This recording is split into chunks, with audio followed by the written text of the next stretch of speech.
এখন শুনছেন দৈনিক সমবাংলার বিশেষ বুলেটিন।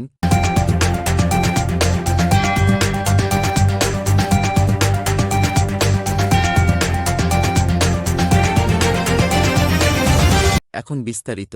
দীর্ঘ ৭ বছর পর মা ছেলের মহামিলন হল আজ মঙ্গলবার।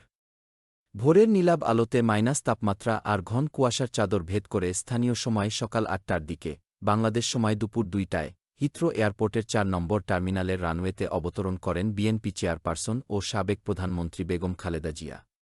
দীর্ঘ ১৬ বছর পর ছেলেকে কাছে পেয়ে জড়িয়ে ধরেন মা খালেদা জিয়া। ছাত্রজনতার গণ অভ্যুত্থানে ক্ষমতাচ্যুত হয়ে পালিয়ে যাওয়া সাবেক প্রধানমন্ত্রী শেখ হাসিনার ভারতে থাকার মেয়াদ আবারও বাড়ানো হয়েছে। ভারতের আইনি প্রক্রিয়ার মাধ্যমেই বিষয়টি করা হয়েছে বলে দাবি করেছে দেশটির একাধিক সংবাদ মাধ্যম। হিন্দুস্তান টাইমসের প্রতিবেদনে বলা হয়, দিল্লির foreign regional registration office FRRO Sheikh হাসিনার ভারতে অবস্থানের অনুমতির মেয়াদ আরও বাড়িয়েছে।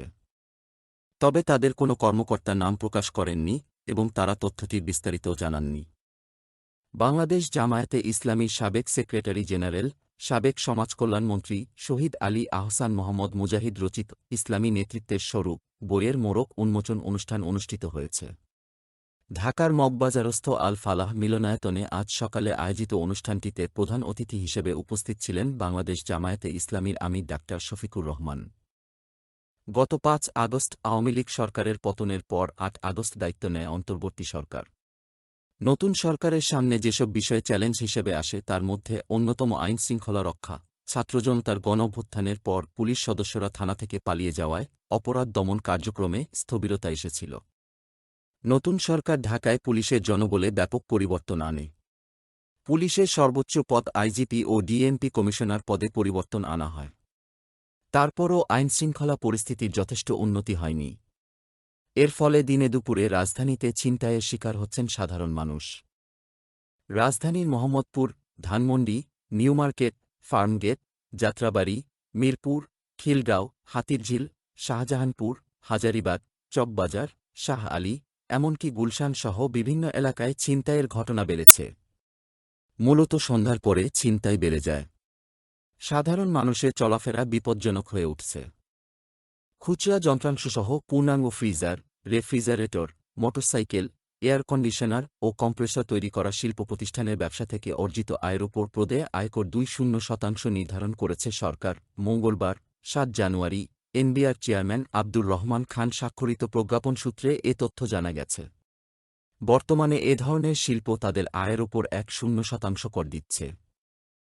মোবাইল ফোনে কথা বলা এবং ইন্টারনেট ব্যবহারে ফের খরচ বাড়ছে। বর্তমানে মোবাইল ফোন সেবায় সম্পূরক শুল্ক ২০%। এটি বাড়িয়ে ২৩% করতে যাচ্ছে অন্তর্বর্তী সরকার। শিগগির এ নিয়ে প্রজ্ঞাপন জারি করা হতে পারে। জাতীয় রাজস্ব বোর্ড এনবিআর সূত্র জানায়, মোবাইল ফোন সেবায় বিদ্যমান সম্পূরক শুল্কের সঙ্গে আরও ৩% সম্পূরক শুল্ক বাড়ানোর বিষয়টি অন্তর্বর্তী সরকারের উচ্চ পর্যায় থেকে অনুমোদন দিয়েছে। দুটি মন্ত্রণালয় থেকেও অনুমোদন মিলেছে। এখন প্রজ্ঞাপন হলে তা কার্যকর করা যাবে বলে জানান সূত্র। এখন শুনছেন আন্তর্জাতিক খবর। সম্প্রতি পদত্যাগের ঘোষণা দিয়েছেন কানাডার প্রধানমন্ত্রী জাস্টিন ট্রুডো। এর ফলে অবসান হচ্ছে তার দীর্ঘ ৯ বছরের শাসন। ট্রুডো সরে দাঁড়ানোর পর পরবর্তী নেতা কে হবেন না নির্বাচনে এরই মধ্যে প্রস্তুতি শুরু করে দিয়েছে দেশটির শাসক দল লিবারেল পার্টি। নেতৃত্বের দৌড়ে সম্ভাব্য প্রার্থীদের মধ্যে বেশ কয়েকজনের নাম আলোচনায় উঠে এসেছে। তারা হলেন Chrystia Freeland, Mark Carney, Anita Anand, François Philippe Champagne, Melanie Joly, Dominic LeBlanc, Christy Clark. এরা সকলেই যার যার অবস্থানে বেশ শক্ত আছেন। যুক্তরাষ্ট্রের এক প্রান্তে যখন শীতকালীন তুষারঝড়ে বিপর্যস্ত জনজীবন, তখন অন্য প্রান্তে তাণ্ডব চালাচ্ছে ভয়ঙ্কর দাবান। কোথাও মানুষকে ঘর থেকে বের হতে নিষেধ করা হচ্ছে, আবার কোথাও বলা হচ্ছে প্রাণ বাঁচাতে হলে দ্রুত ঘর ছাড়ুন। এমন বিপর্যয়কর পরিস্থিতি মোকাবিলায় বিভিন্ন এলাকায় ঘোষণা করা হয়েছে জরুরি অবস্থা। এদিকে তিব্বতে শক্তিশালী ভূমিকম্পে নিহত বেড়ে ৫৩ জনে দাঁড়িয়েছে। আহত হয়েছেন অন্তত ৬২ জন। মঙ্গলবার সকালে এ ভূমিকম্প আঘাত হানে। চীনের রাষ্ট্রীয় সংবাদ মাধ্যম এ তথ্য জানায়। খবর বিবিসির। মার্কিন ভূতাত্ত্বিক জরিপ সংস্থার ইউএসজিএস তথ্য অনুসারে তিব্বতের শিগাৎসে শহরে স্থানীয় সময় সকাল ৯টা নাগাদ আঘাত হানা ভূমিকম্পটির মাত্রা ছিল ৭.১। ভূমিকম্পের উৎপত্তিস্থলের গভীরতা ছিল ১০ কিলোমিটার। আজকের মতো এখানেই শেষ, সঙ্গে থাকার জন্য ধন্যবাদ। আল্লাহ হাফেজ।